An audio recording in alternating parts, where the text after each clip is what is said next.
How do you do? I'm Christopher Lee. Most people don't believe in ghosts, but they'd rather see than be one. A lot of people saw the Canterville ghost. According to Oscar Wilde, he had a very special problem. Try as he might, he couldn't make anyone afraid of him. He used all the traditional methods of scaring away his unwanted tenants, but the poor phantom didn't seem to have the ghost of a chance. Sir Simon Canterville lived in a fine old castle. He even died there, in the same haunted chamber which was assigned to the beautiful Virginia. The butler told her there was nothing to worry about, as one of the former occupants had actually managed to get down to breakfast alive. This didn't alarm Virginia at all. She didn't eat breakfast anyway. Shall we join the spirits?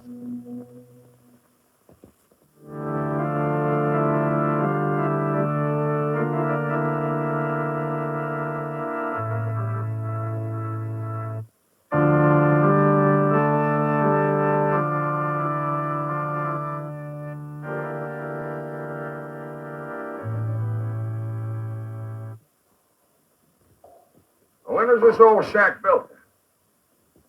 In 1523.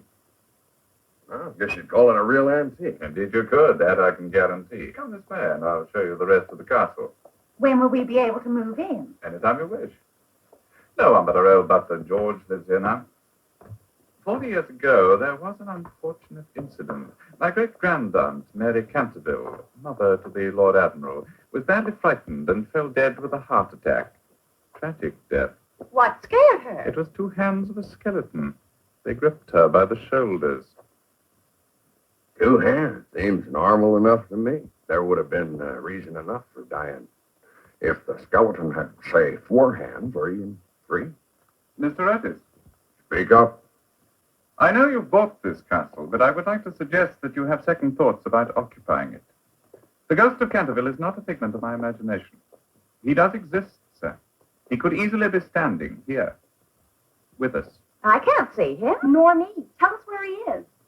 Are you by any chance trying to call off the deal? If so, you must have a reason. Have you gone and got a better offer? But, madam, aren't you afraid? Afraid? Why, my husband is a real-life Texan. When he proposed to me, 3 of his rivals were standing right there. And guess what? He had only 2 bullets in his gun. As my husband is going to represent our government in your country for some time, I mean, of course, in business affairs, you must understand how essential it is to have an appropriate residence to entertain our guests, my lord. I'm sorry, ghost or no ghost, this house is for us. Well, that's it. I'm afraid that's our position, my lord. Well, this is about the finest house a man could hope to rent, especially if there is a ghost in it as well. You know, I hope that one day I shall be able to invite my aunt here. I'd be able to arrange it so that she'd be so scared I might get the money back she owes me. We just come straight from New York City, where there is just everything that money can buy. Your scientists, your artists, your products, the best of prima donnas, and the pick of Oscar-winning stars. And I reckon if there was such a thing as a ghost in this country of yours, it wouldn't be long before we had it on the road. A great show in stressing friendly relations between the governments of your country and mine. Yeah, but if I'm going to be perfectly straightforward about it, your lordship, I'm afraid that it wouldn't rate a plug nickel. Believe me, you wouldn't take a cent. I'm quite sure you are right, Mr. Otis. Yet I must warn you of the powers inherent in the spirit from the supernatural we have here. It pays a special visit just before the death of the Canterville. Well, in America, that function belongs to the doctor.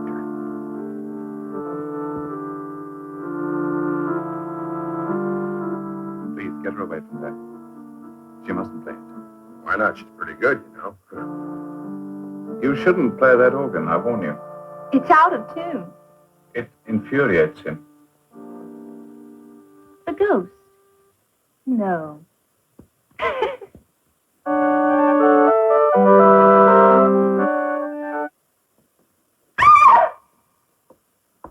Virginia, what is it? I seem to feel something. What? It was something cold. Oh, it's an old house, dear. It's full of drafts. No. It was the ghost. You must be kidding us, Lord Canterville. There are no such things as ghosts. Oh, people get kooky ideas, and after a while the ideas become reality. I guess if you believe enough, maybe it can happen. I remember old Mrs. Upjohn who thought somebody was hidden in her icebox and never dared to use it. But I'm quite sure I felt something. Well, perhaps he... Virginia? I never supposed that Lord Kent... Your pardon, my lord, but was it? I'm afraid the ghost's to blame. Everything's okay, then. We all seem to get a little bit overexcited at your age, my dear Virginia. It's quite understandable. Don't be frivolous. Why not? He gets very angry if anyone plays on that organ. Especially music of his favorite period, 16th century. Angry? Therefore, we mustn't play on the organ. Oh. Well, now, come on, just listen to me.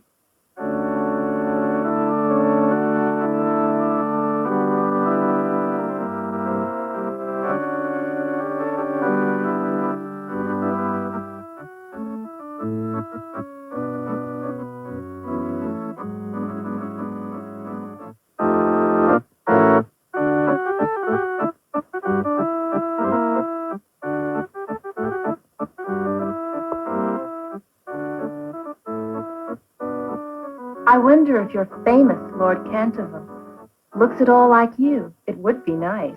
I hope he doesn't disappoint us. Aren't you in the least bit afraid of him, then? You're quite sure? Bet he's handsome.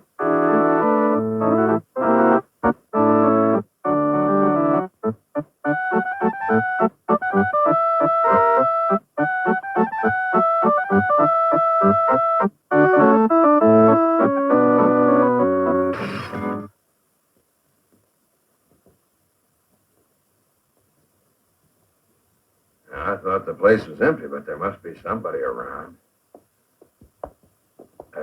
Anybody there?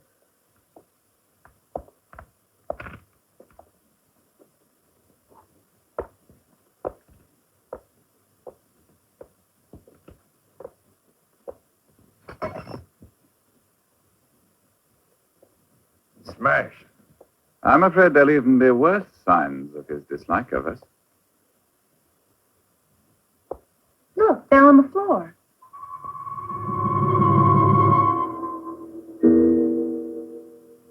It looks like some kind of stain. You're right, Virginia, but what is it? A curse. Immovable. It marks the spot where Simon de Canterville murdered his wife Eleanor, and since that time he haunts this castle in permanent torment. Those floorboards bear the stain of murder, and nothing will move it. That stain of yours, now I know that it's been upsetting you. Would it help you if that stain were made, say, to completely vanish by me with a certain amount of help? Since time immemorial, all your finest families worship the name of Pinkerton and Company. It's a waste of time. You better look at it, sir. My product will move anything you like, and everybody swears by it, sir. Now, looky here, Lordship.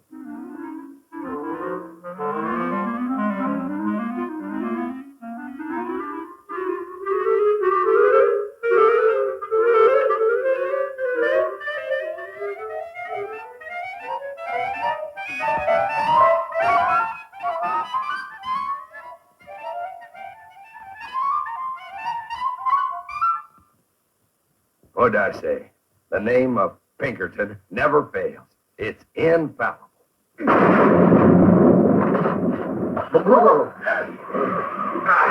This monstrous climate in this country of yours, worse than Alaska.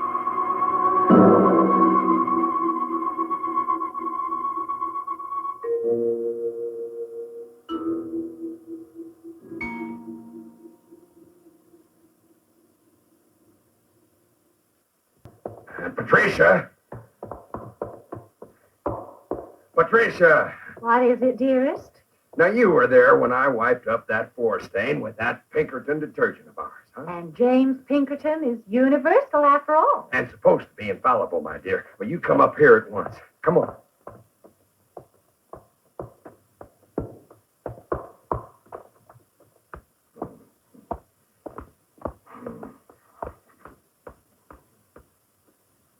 There, you see that? The darn thing's back again.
What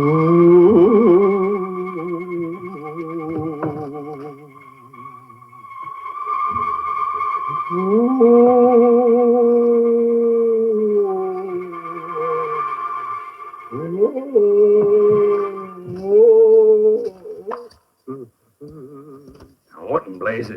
Don't you know that noise is most disturbing? You got to lubricate those chains of yours. As I presume that your working hours obviously are somewhat different from mine, I must insist. Not to be impolite or anything, but try to keep your chains in better condition. Sir, I present you with the lubricator Pinkerton Easy Oil, a product known to remove all rust in a matter of seconds. Try it.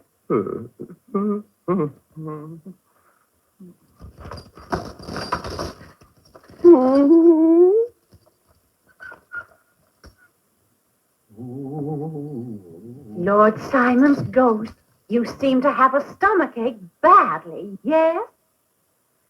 I suffer myself from the most terrible indigestion. You'll have to try something for it. I find these help. The pill infallible Pinkerton's potion. They never fail. Try them. Sleep well.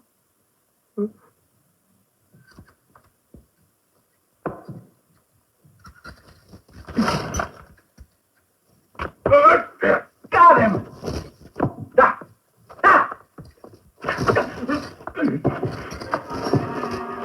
Come on, let's get him!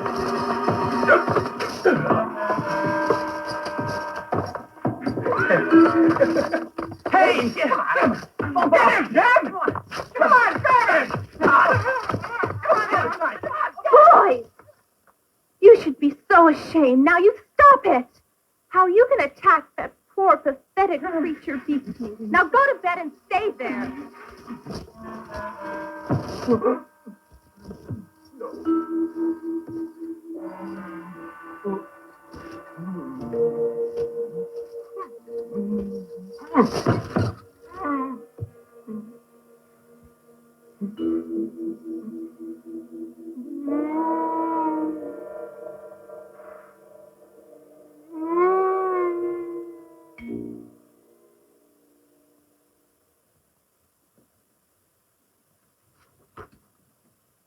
I wouldn't like to have to punish you, boys, but it was irresponsible and rude, showing no credit to the upbringing we gave you. Throwing pillows at an old ghost who's been living here for the past 400 years. More than irresponsible. It was cruel of them. Great results. Boy, did he beat it. Don't use such vulgar words. Your father and I did what we could to bring you up like decent American boys. I can't say I cared for his gnawing teeth either, but I still hope I behaved like a lady. Mom, what's wrong with beat it? If you boys don't stop that vulgar talk of yours in my presence, Oh, George, what is it?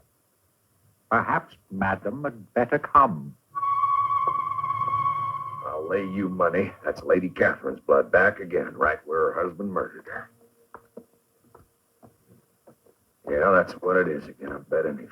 It's become a splendid shade of blue, I see. Well, of course it is. After all, the lady was one of them there aristocrats, wasn't she? Well, let's see. This ought to do it.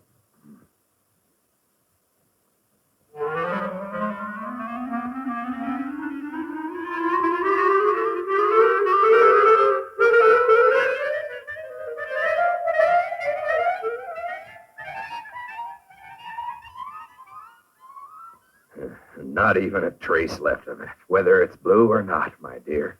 My detergent cannot be surpassed. Yeah. That's it, my lord. That's it.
could you destroy beautiful armor like that?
I guess you'll be sad to leave your beautiful and happy home. It's so full of atmosphere. The lovely ghost that you made up, I almost believe in him. On that manuscript, I found that someone had written a few lines from a poem. I know. When a golden girl can win a prayer from out the lips of sin, and a little child drops And a when tear, the barren almond tree bears fruit. then shall peace at Canterville descend. A prophecy, I suppose. Well, as you can see, the golden girl's already here, but there isn't any ghost for me. But there is. Is there? Where?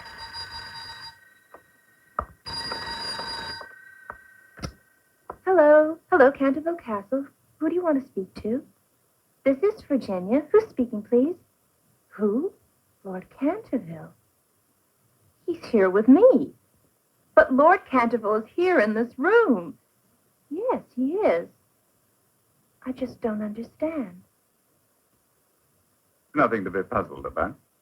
That is Lord Canterville. You must be joking. Please be serious. Now, how can I possibly do that? I'm condemned to live on. I must make the best of it. I must frighten you with rattling armor, haunt you all by night, charm you a little. That is my fate. My dear Lord Canterville, you mustn't joke like this. I wouldn't joke with you. In my book, ghosts don't exist, and most people think the same. How are you going to make me believe you're a ghost? Why, by just vanishing. That day that the prophecy comes to fulfillment. For over 4 centuries, I've been waiting for my golden girl. A long wait, yet now I touch her very humbly. For I'm afraid I'm a bad proposition. Why do I suppose my ghostly sentence might interest somebody special? As special as you? Yet it might. Perhaps you'll give me some. You want to take Pinkerton sleeping pills. They'll make you sleep like a baby. It's more. That's what I've been saying. It's my most especial prayer to be happy, asleep at last, and free from my endless vigil, at peace in death, my unhappy torment forgotten, to sleep in peace for eternity. It's my belief that you're the one who might at last release my soul. In your love I shall find my requiem. Nobody's been wooed so before this. Your answer.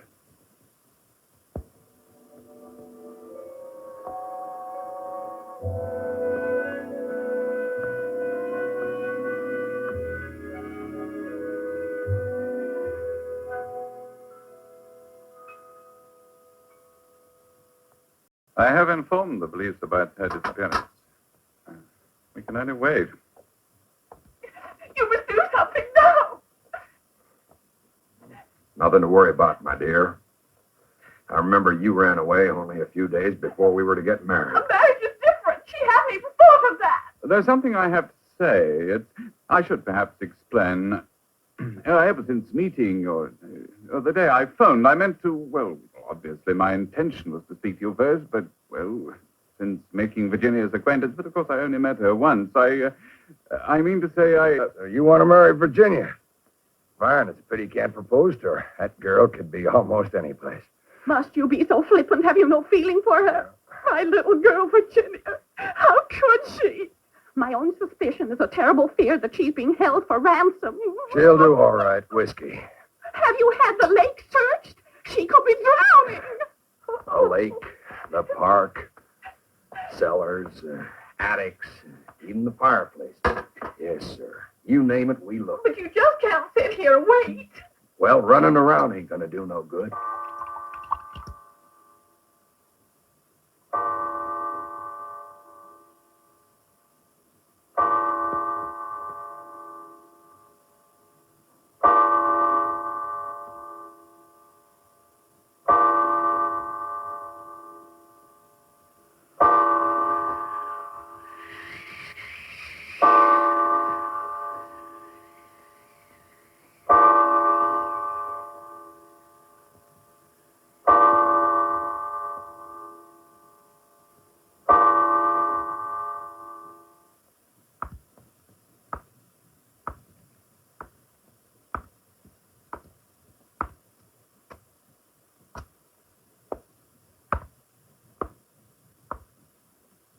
I hope everyone's fine.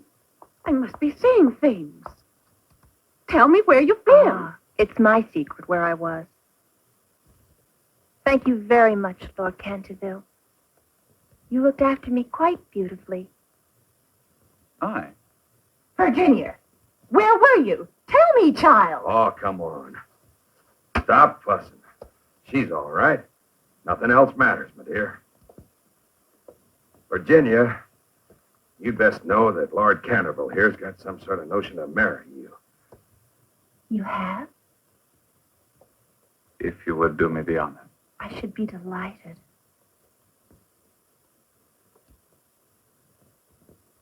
Isn't that exciting?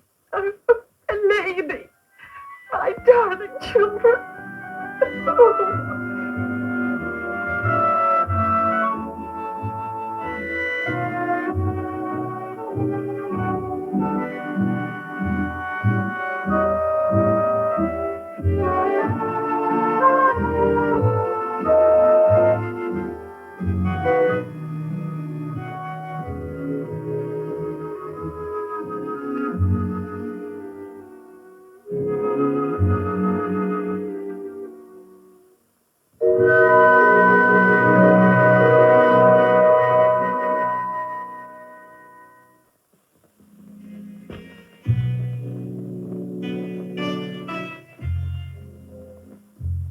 A haunting tale. Should you ever wish to purchase a castle, make sure that the resident ghost is well trained and fond of travel.